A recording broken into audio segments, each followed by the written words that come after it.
عارف انت لما تبقى عاوز كل حاجه؟ تقريبا دي المعادله المستحيله اللي مستحيل حد يعملها، انك مثلا تبقى جامد في الشغل بتاعك، وانك تبقى جامد في دراستك، وانك تبقى جامد في دينك وفي صلاتك، وتبقى جامد في العلاقات. كل ده تقريبا شبه مستحيل انه يحصل مع بعضه، لان دايما الانسان مش كامل، الانسان بيبقى دايما في تقصير في حاجه، لان طاقه البني ادم ذات نفسها ما تقدرش تجمع بين كل ده. فانا بقى كنت بحاول اعمل كده، وللاسف انا اهتميت بشغلي جامد ودراستي قلت فيها جامد مستوى، لان انا كنت فاكر الموضوع اليوتيوب اسهل مما اتوقع. يعني انا كنت فاكره سهل قوي، بس طلع اصعب مما اتوقع بكتير. طلع الموضوع محتاج فعلا شغل والتزام، وانك تعمل فيديوهات حتى لو انت مش قادر وانت تعبان بتعمل فيديوهات. لازم تعمل كل يوم مثلا فيديو شورت، او مثلا يوم ويوم فيديو شورت، عشان القناه ما تاخدش راحه.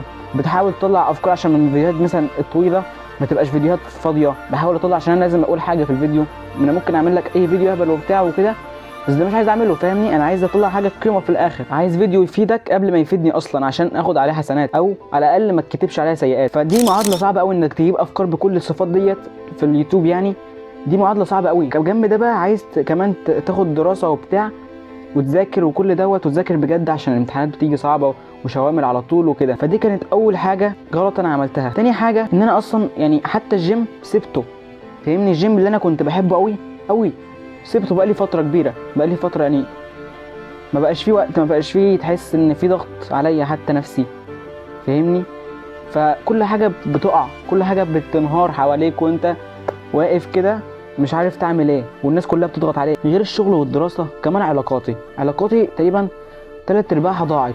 بقى في ناس كتير منافقه كانت عايشه معايا، ودين انا بحمد ربنا ان انا سبتهم وان انا علاقتي بيهم اتقطعت. وكان في ناس تانية ما لهاش ذنب برضو علاقتي بيهم اتقطعت او شبه تفتتت مع الزمن.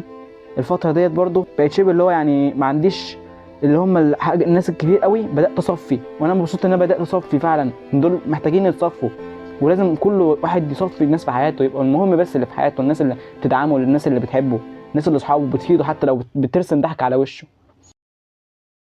بس انا من اجمل صفاتي اني ما اعرفش الاستسلام ابدا. مستحيل اقول انا وقعت في الدراسه فخلاص كده مش هقوم تاني، مستحيل اقول انا تعبت من اليوتيوب مش هكمل فيه، او مش شغلي، مستحيل.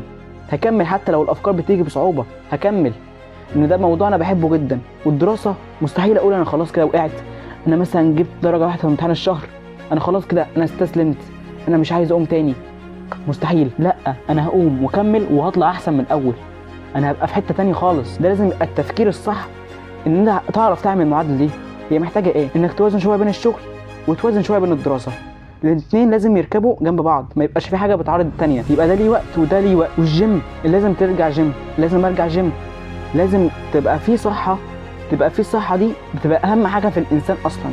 انك لو اهتميت بصحتك تقريبا مفيش حاجه هتقف قدامك، انت خلاص بقيت راجل عندك صحه، انت عندك نشاط، انت يبقى في نشاط وبيبقى في سلام داخلي اصلا لما تروح الجيم او تتمشى حتى او تتحرك. فانا متاكد ان انا ممكن اقدر نعملها. طالما انا هقدر اعملها ان شاء الله، لازم يبقى انت كمان تقدر تعملها. يبقى في تفكير ان انت مستحيل تستسلم عشان وقعت في حاجه، انت وقعت في حاجه هتقوم تاني، هتقوم احسن من الاول بكتير. ولو على العلاقات، مستحيل ادخل علاقه ملهاش لازمه في حياتي. انا بدخل اللي يفيدني وبس، اللي يفيدني كضحكه، مش لازم يفيدني ماديا او يفيدني يعني يفيدني كضحكه، يفيدني ككلام، يفيدني كاصحاب. لو نزلنا هننبسط مع بعض، مش هنعمل حاجه غلط. ودي كانت المعادله المستحيله. وصلي على النبي عليه افضل الصلاه والسلام، واشترك ودوس لايك عشان بحبك جدا، واشوفك فيديوهات تانية.